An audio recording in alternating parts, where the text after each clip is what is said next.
You are sitting at a low-polished wooden counter. The hum of the modern city is muffled by heavy sliding doors.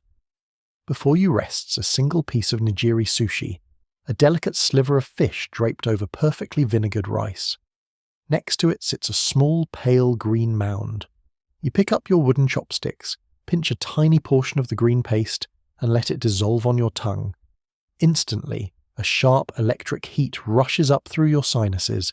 It is a brilliant, fleeting fire that vanishes just as quickly as it arrives, leaving behind a clean, sweet finish that awakens your palate. You likely know this fiery green paste as wasabi. But what if you knew that you were tasting an illusion? The truth of the modern world is a quiet deception. The green fire on your plate is almost certainly a mixture of European horseradish.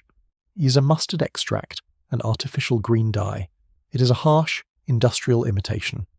The real plant, authentic wasabi, is a ghost.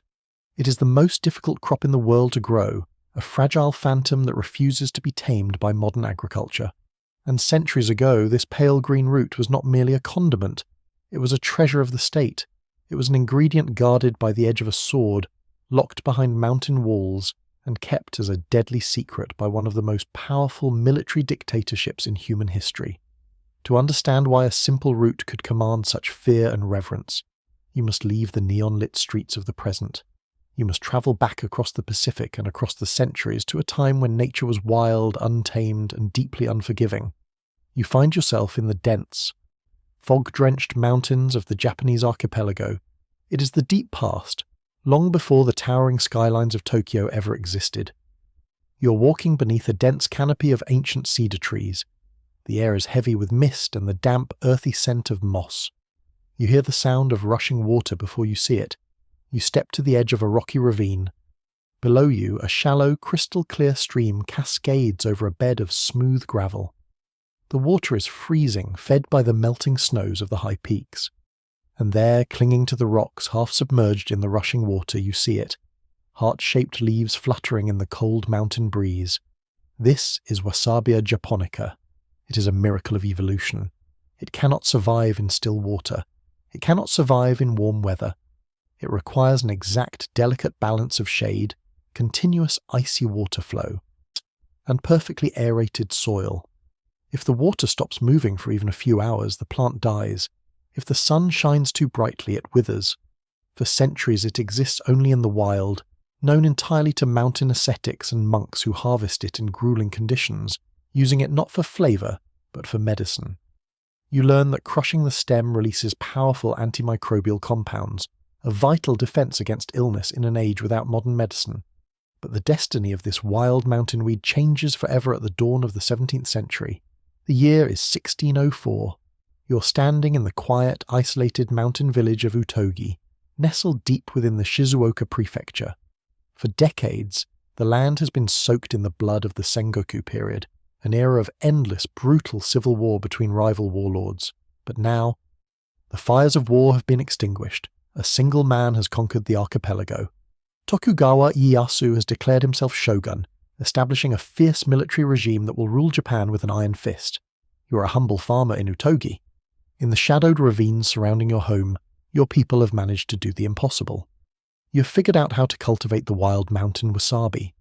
You have built intricate terraced stone beds along the springs, coaxing the fragile plant to grow in captivity. Hoping to win favour with the new supreme ruler, the leaders of your village harvest their finest wasabi and present it as a gift to the retired shogun, Tokugawa Ieyasu, at his castle in Sunpu. You watch as the warlord inspects the offering. He takes the rough, pale green stem and grates it against a piece of rough shark skin. He tastes the fresh paste. The sweet, complex, piercing heat floods his senses. He's captivated by the flavour. But then, he looks closer at the plant itself. He examines the broad, heart-shaped leaves. A silence falls over the room. The shogun smiles.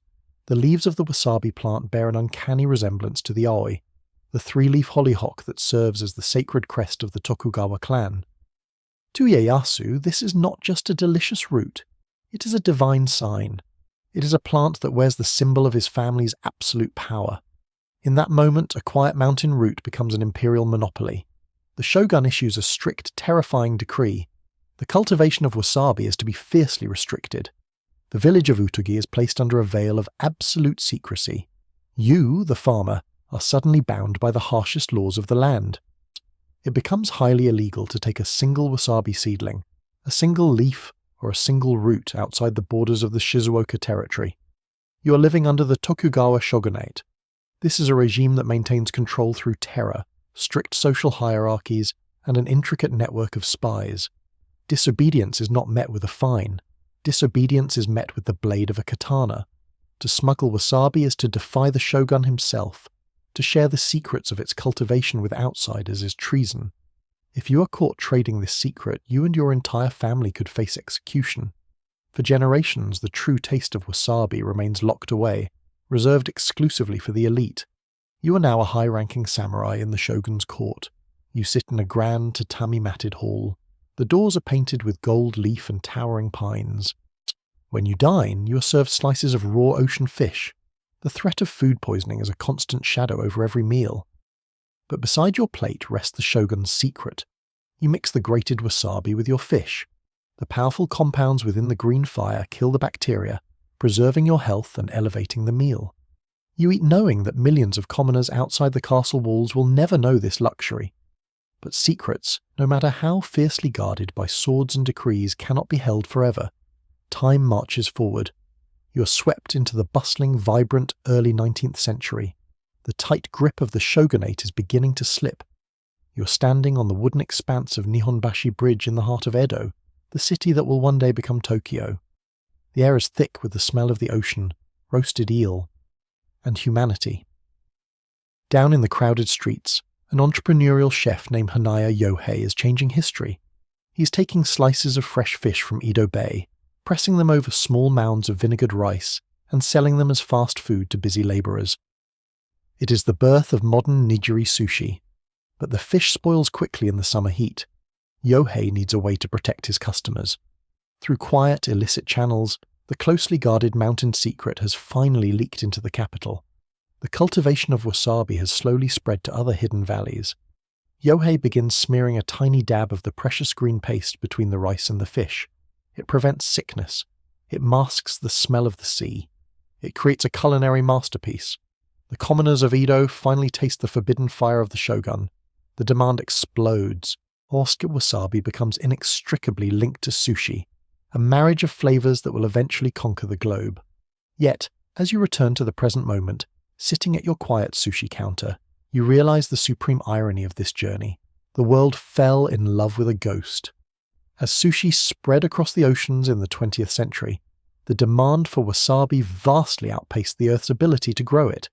You cannot force a mountain spring into a factory.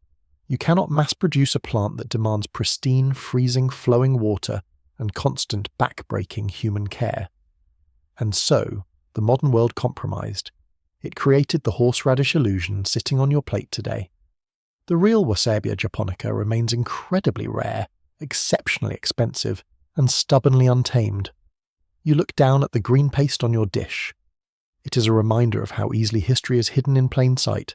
Something so small, so ordinary to the modern eye, was once a wild medicine, a warlord's obsession, and a heavily guarded state secret. It is a testament to the fact that the things we take for granted today were often born in the mist of ancient mountains, shaped by the decrees of empires, and paid for with the silent, forgotten struggles of the past.